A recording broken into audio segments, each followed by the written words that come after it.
Boruto meminta Sumire untuk memperbaiki katananya yang retak. Lalu Inojin akan dilatih teknik baru oleh Koji. Sementara itu Mamushi sudah bersiap menyerang Konoha. Semua itu ada dalam Boruto to Blue Vortex chapter 27. Oke, tanpa lama-lama lagi kita langsung masuk saja ke pembahasannya. Let's go!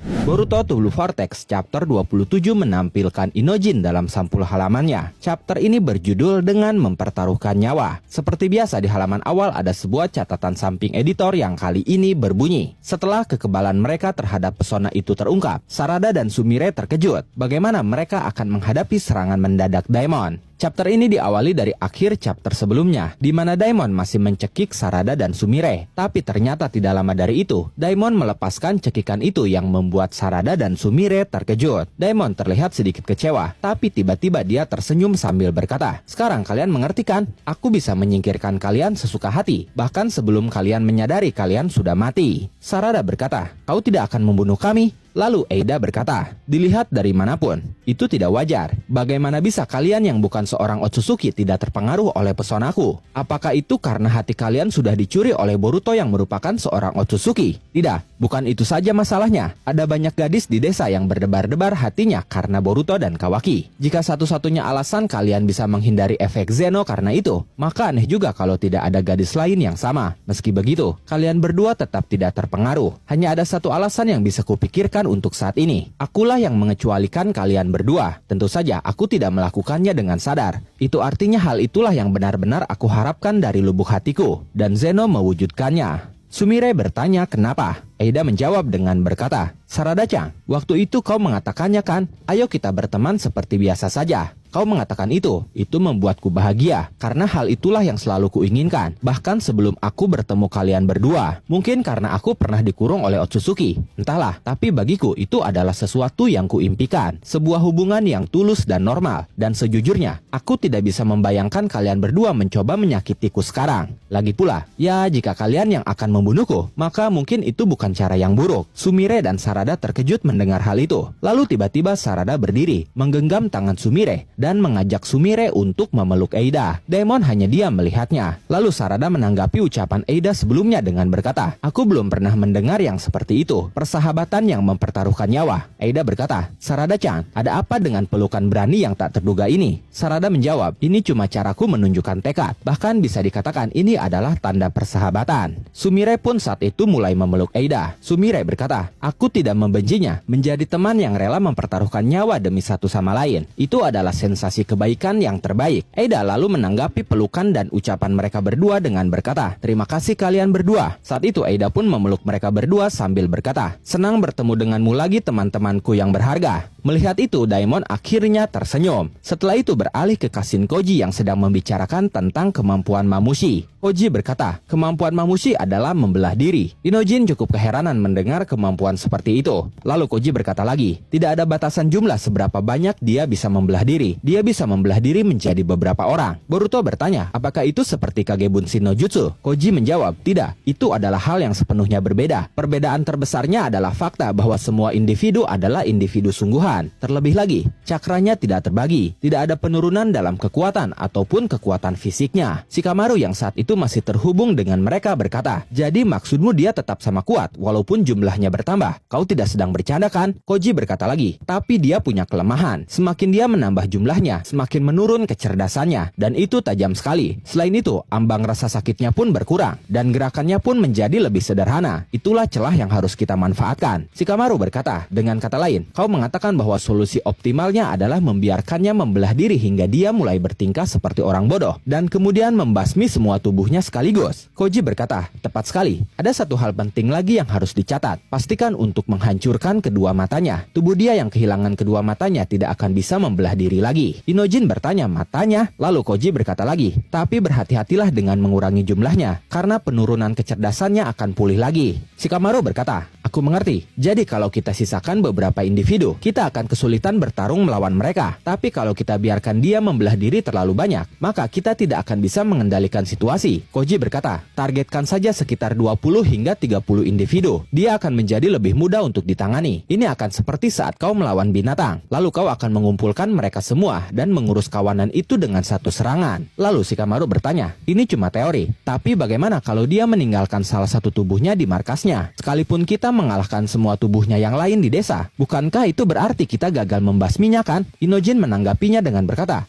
kau benar. Lalu Koji menjawabnya dengan berkata, tidak perlu khawatir tentang itu. Bagian-bagian tubuhnya yang terpisah memiliki sifat yang menyebabkan mereka untuk berkerumun. Bahkan jika dia membuat rencana ke depan dan meninggalkan satu tubuhnya dalam keadaan siaga, tubuhnya yang itu secara naluriah akan mengurumuni tempat di mana sebagian besar mereka berkumpul. Apalagi kalau dia sudah menjadi bodoh. Lalu Inojin di sini sedikit bingung dengan situasinya. Dia pun bertanya, meskipun begitu, kenapa harus bertarung di Konoha? Kalau kita tahu dia akan muncul di sana, bukankah seharusnya kita setidaknya mencoba mencegatnya? Koji menjawabnya, alasan utama dalam pemilihan Konoha sebagai medan pertempuran adalah untuk mencegah intervensi Jura. Tujuan Jura adalah Boruto dan Himawari. Jika mereka bergerak, Jura akan bergerak juga. Tapi jika lokasi pertarungannya di Konoha, Jura tidak akan muncul. Inojin bertanya kenapa. Lalu Shikamaru mencoba menjelaskan itu kepada Inojin dengan berkata, entah kenapa, sepertinya Konoha disukai oleh musuh. Dia sering mengunjungi toko buku dan toko permen. Dia terkadang terlihat di sana. Inojin terkejut mendengarnya. Lalu saat itu kita melihat Jura sedang duduk di sebuah toko sambil memakan kue dango dan juga meminum teh. Inojin berkata, apa kau serius? Shikamaru berkata, tim sensor melaporkannya untuk berjaga-jaga, tapi yang bisa kita lakukan hanyalah membiarkannya. Aku pun sudah memerintahkan kepolisian untuk mundur juga. Koji berkata, Jura menganggap pertempuran di Konoha tidak dapat diterima. Mamushi juga memahami hal itu. Lebih baik tidak memancing kemarahan pemimpin mereka. Dia akan berhati-hati supaya tidak menyebabkan kehancuran yang tidak diinginkan di desa. Boruto berkata, apakah bahkan jika dia menjadi bodoh? Koji berkata, itu adalah naluri. Tidak peduli seberapa turun kecerdasannya, ketakutannya pada Jura tidak akan pernah menghilang. Begitu pula tujuannya untuk melahap Eida. Itulah kenapa pilihan paling ideal adalah menantang Mamushi dalam pertarungan individu di Konoha. Saat itu Inojin akhirnya memahami situasinya. Lalu Koji berkata kepada Inojin, dan Inojin, aku ingin kau menguasai satu jutsu baru. Inojin terkejut mendengarnya. Koji berkata lagi, tidaklah berlebihan jika dikatakan bahwa jutsu ini akan menjadi kunci dalam pertarungan melawan Mamushi. Ini adalah jutsu baru yang cocok dengan Shintenshi no Jutsu. Itulah kenapa aku membawamu ke sini. Inojin berkata, sebuah jutsu baru? Koji berkata lagi, Mamushi akan tiba di desa sekitar 1 minggu dari sekarang. Ada peluang juga dia bahkan akan datang lebih awal. Bagaimanapun, waktunya tidak banyak. Paling lambat, aku perlu kau menyempurnakan jutsu ini dalam 2 hari. Inojin semakin terkejut mendengarnya. Dia berkata, tunggu dulu, 2 hari katamu? Meskipun aku tidak tahu apapun tentang itu. Koji berkata lagi, kau seharusnya bisa melakukannya. Lagi pula, matamu adalah alasan kenapa jutsu ini diciptakan untuk mengalahkan musuh Himawari. Inojin semakin tidak mengerti. Dia berkata, apa maksudmu? Apa yang baru saja kau katakan? Koji berkata, aku melihat matamu sudah berubah. Tentu saja, ini adalah masa depan yang harus kita hindari. Tapi teori dan kemampuan yang kau peroleh sangat berharga. Sekarang aku akan menjelaskannya padamu. Mendengar itu Inojin berkata, aku tidak butuh 2 hari. Aku akan menguasainya dalam 1 hari. Boruto hanya diam mendengar itu.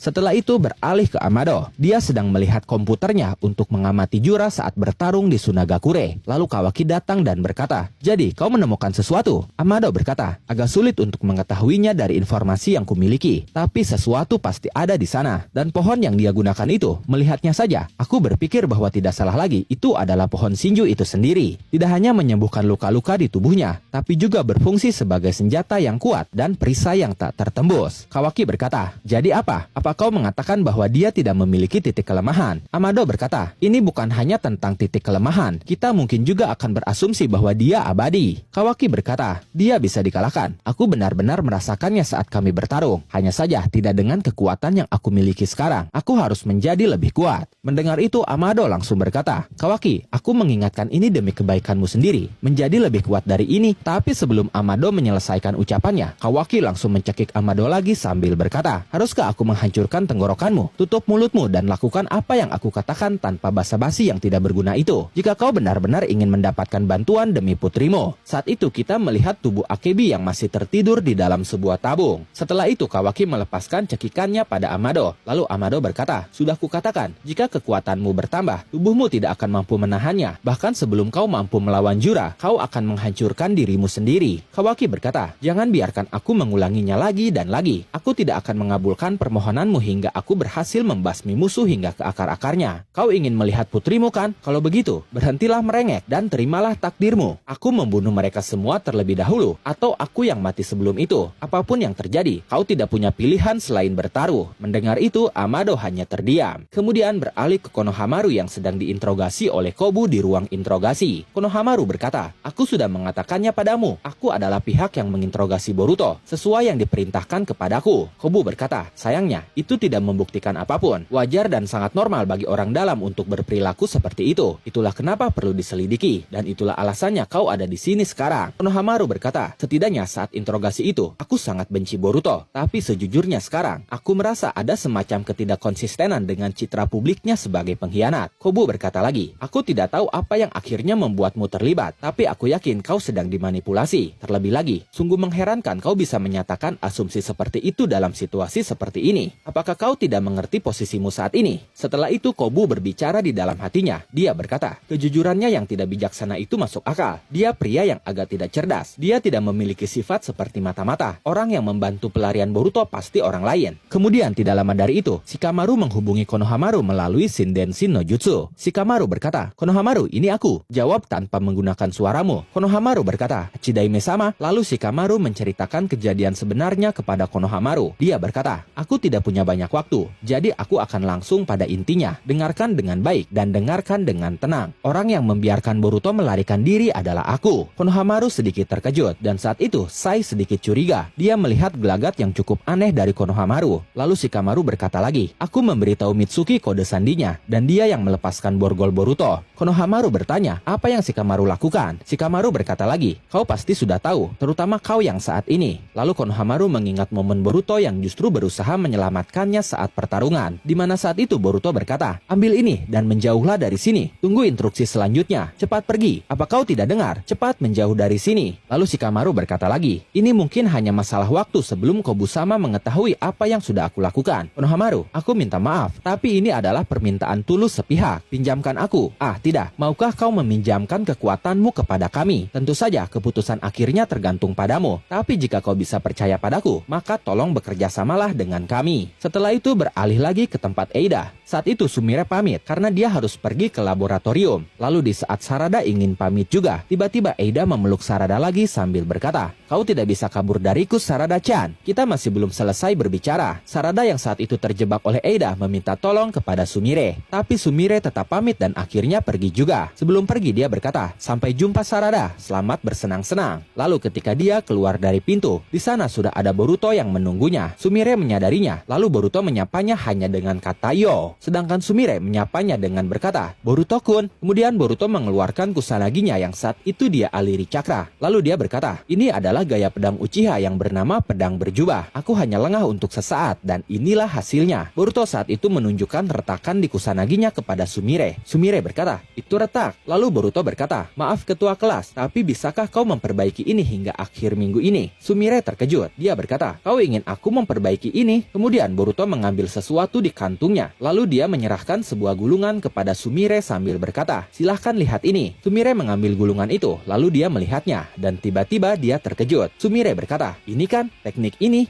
Boruto berkata, ya, belum ada yang seperti ini sampai saat ini. Setelah kau menyelesaikan apa yang kau teliti sekarang, kau akan membuat ini. Aku tidak bisa memberimu rincian lebih lanjut, tapi apakah kau akan memperbaikinya? Sumire berkata, jika aku memperbaikinya menggunakan teknik ini, aku pikir itu akan berakhir seperti terlahir kembali sebagai sesuatu yang benar-benar berbeda. Apakah itu masih oke? Mendengar itu, Boruto langsung menyerahkan kusanaginya sambil berkata, ini adalah pedang yang kuat. Kurasa guru tidak akan protes. Kau tahu itu kan? Sumire berkata, baiklah, aku mengerti. Tapi ada satu masalah kecil. Boruto langsung terkejut mendengarnya. Dia bertanya, apa itu? Lalu Sumire berkata, bukan ketua kelas, tapi panggil aku Sumire. Boruto keheranan mendengarnya. Lalu Sumire pergi meninggalkan Boruto sambil membawa Kusanagi yang akan dia perbaiki. Saat itu sambil tersenyum bahagia, Sumire berkata, aku akan membuatnya terlihat lebih keren. Jadi tunggulah. Boruto semakin keheranan melihat tingkah Sumire itu. Beberapa hari setelahnya, di atas dinding pagar Konoha yang sangat tinggi, sudah berdiri Mamushi dan beberapa dirinya yang lain. Dia berkata, baiklah, sekarang aku penasaran, di mana kau bersembunyi Kak Eida? Lalu dia memperingati dirinya yang lain dengan berkata, woi, pastikan kalian jangan lupa, hapus cakra kalian dengan baik, dan jangan biarkan si pengintip itu menangkapmu. Dan momen itu mengakhiri spoiler Boruto to Blue Vortex chapter 27 kali ini. Seperti biasa di halaman terakhir ada sebuah catatan samping editor yang kali ini berbunyi, pasukan iblis akhirnya menyerang, mengendalikan kekuatan dan pengetahuannya. Konoha dan Eida harus bertahan. Sekali lagi saya ingatkan, ini baru sekedar terjemahan dari para penggemar, termasuk beberapa halaman yang saya terjemahkan juga sendiri. Jadi sangat besar kemungkinannya ada kesalahan dalam proses terjemahan dan tafsiran. Sehingga nanti saat chapter resminya dirilis, saya akan bahas ulang untuk meminimalisir kesalahpahaman cerita. Bagaimana menurut kalian? Silakan tulis dan diskusikan asumsi, pendapat, dan juga teori kalian di kolom komentar.